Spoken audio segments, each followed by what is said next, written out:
ഈ NSSും SNDPയും തമ്മിലുള്ള സഹകരണ ചരിത്രം ഇത് ഇന്നും ആരെയും ആരംഭിച്ചതല്ല, മുമ്പ് തന്നെ ഇത്തരം ശ്രമങ്ങൾ ഉണ്ടായിട്ടുണ്ട്. എന്നു മുതലാണ് നോക്കാം.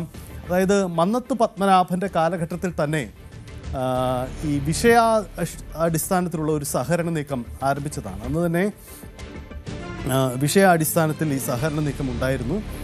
മന്നത്ത് പത്മനാഭനും R ശങ്കറും നടത്തിയ നീക്കം പക്ഷേ ഏറെക്കാലം നീണ്ടു നിന്നില്ല എന്നതാണ് മറ്റൊരു യാഥാർത്ഥ്യമുള്ളത്. നായാടി മുതൽ നമ്പൂതിരി വരെ ഐക്യപ്രഖ്യാപനം ഒരു പുതിയ നീക്കത്തിനെന്ന് കളമൊരുക്കി. അന്ന് മുതൽ തന്നെ ഈ നായാടി മുതൽ നമ്പൂതിരി വരെ എന്ന ഒരു ഐക്യപ്രഖ്യാപനം ഉണ്ടായിരുന്നു. ആ ഐക്യപ്രഖ്യാപനം ഒരു പുതിയ നീക്കത്തിനെന്ന് കളമൊരുക്കി. നായർ ഈഴവ ഐക്യപ്രഖ്യാപനം നടത്തിയ നേതാക്കൾ പിന്നീട് സംവരണ വിഷയത്തെ ചൊല്ലിപ്പിരിഞ്ഞു. ഇത് 2012 ചരിത്രമാണ്.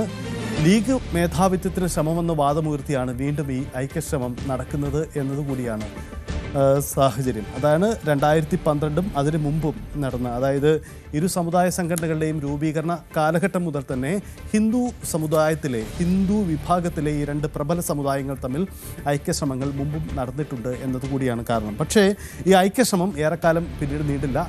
അല്പം മുന്നോട്ട് പോയതിനു ശേഷം അവർക്കിടയിൽ തന്നെ സ്പ്ലിറ്റ് ഉണ്ടാകുന്നു. എന്താണ് ഈ സ്പ്ലിറ്റ് എന്നതുകൂടി നമുക്ക് പരിശോധിക്കാം. അതായത് ഐക്യത്തിലെ ഐക്യമില്ലായ്മ, ചേർച്ചയില്ലായ്മ എന്നതുകൂടി പ്രസക്തമാണ്. അതായത് ഏറ്റവും പ്രധാനപ്പെട്ട കാര്യം, സംവരണ വിഷയത്തിൽ രണ്ടു പേർക്കും വ്യത്യസ്ത നിലപാടുണ്ട്, NSSനും SNDPക്കും എന്നതാണ് ഏറ്റവും പ്രധാനപ്പെട്ട കാര്യം. കാരണം ഒരു വിഭാഗം മുന്നോക്ക ജാതിയാണ്, ഒരു വിഭാഗം പിന്നോക്ക ജാതിയാണ്. NSS Nair service society Nair വിഭാഗം ഹിന്ദു സമുദായത്തിലെ മുന്നോക്ക വിഭാഗത്തിൽപ്പെടുന്നവരാണ്. അതേസമയം ഈഴവ വിഭാഗം SNDP അവർ പിന്നോക്ക വിഭാഗത്തിലാണ്, OBC കാറ്റഗറിയിലാണ് ഉൾപ്പെടുന്നത്. ഈ ചേർച്ചയില്ലായ്മ തന്നെ ഇരുവരും നിലപാടുകൾ എടുക്കുമ്പോൾ വ്യത്യസ്തത പ്രധാനമായും ഉണ്ടാകുന്നു. ഉദാഹരണം എന്താണ്? സാമ്പത്തിക സംവരണം വേണമെന്നതാണ് NSSൻ്റെ വാദം. NSS ഉന്നയിക്കുന്നത് മുന്നോക്ക സമുദായത്തിലെ സാമ്പത്തികമായി പിന്നോക്കം നിൽക്കുന്നവർക്ക് സംവരണം ലഭിക്കണം എന്നതാണ് NSSൻ്റെ വാദം. അതായത് സാമ്പത്തിക സംവരണം, അത് ജാതിയുടെ അടിസ്ഥാനത്തിലുള്ള സംവരണമല്ല, സാമ്പത്തികമായ സംവരണമാണ് കാലത്തിൻ്റെ ആവശ്യം, കാലഘട്ടത്തിൻ്റെ ആവശ്യം. അതുകൊണ്ട് സാമ്പത്തിക സംവരണം വരണമെന്ന് NSS വാദിക്കുന്നു.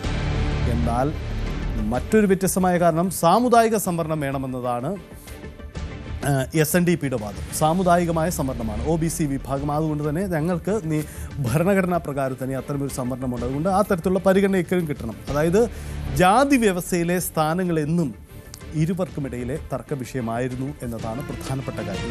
അപ്പോൾ ഈ ഐക്യമില്ലായ്മ ആരംഭിക്കുന്നതും അങ്ങനെ തന്നെയാണ്. ഇപ്പോൾ രണ്ട് നേതാക്കളും ചേർന്ന് നായർ ഈഴവ ഐക്യശ്രമങ്ങൾ വീണ്ടും ആരംഭിക്കുകയാണ്. ഈ ഐക്യശ്രമങ്ങൾക്ക് കല്ലുകടിയാവുന്നത് ഈ വിഷയങ്ങൾ തന്നെയാണ്. സാമ്പത്തിക സംവരണം എന്ന NSSൻ്റെ വാദത്തോട് SNDP യോജിക്കുമോ, വെള്ളാപ്പള്ളി നടേശൻ യോജിക്കുമോ എന്ന പ്രധാനപ്പെട്ട കാര്യമുണ്ട്. സാമ്പത്തിക സംവരണം എന്നത് BJPയുടെ കൂടി ഒരു നിലപാട് കൂടിയാണ്. അപ്പോൾ ഇത് എവിടേക്കാണ് ഈ തോണി അടുക്കാൻ പോകുന്നത് എന്നൊരു വലിയ ചോദ്യമുണ്ട്. ഇത് ഇരു സമുദായങ്ങളുടെയും നേട്ടത്തിന് വേണ്ടിയാണ് ഈ ഐക്യശ്രമം ഒരുപക്ഷെ അവർ മുന്നോട്ട് വയ്ക്കുക. പക്ഷേ അതിന് പിന്നിൽ ഒരു രാഷ്ട്രീയമുണ്ട്, രാഷ്ട്രീയ പ്രത്യാഘാതമുണ്ട്, നിയമസഭയിലുള്ള പ്രതികരണ സാധ്യതയുണ്ട്. അപ്പോൾ അതൊരു പ്രധാനപ്പെട്ടതാണ്. ഇന്നത്തെ ഒരു പകൽ ദിനം നമുക്ക് ഇനിയും നീക്കങ്ങൾ പ്രതീക്ഷിക്കാം. വെള്ളാപ്പള്ളി നടേശൻ മാധ്യമങ്ങളെ കോട്ടയത്ത് കാണുന്നുണ്ട്. ഒപ്പം സുകുമാരൻ നായർ മാധ്യമങ്ങളെ കണ്ടാക്കാം. മറ്റ് രാഷ്ട്രീയ കേന്ദ്രങ്ങളും ഈ വിഷയത്തിൽ പ്രതികരണം നടത്തിയേക്കാം. അപ്പോൾ നായർ ഈഴവ ഐക്യമെന്ന പുതിയ നീക്കം കേരള രാഷ്ട്രീയത്തിലെ ഉണ്ടാക്കാൻ പോകുന്ന ചലനങ്ങൾ നമുക്ക് കണ്ടറിയാം.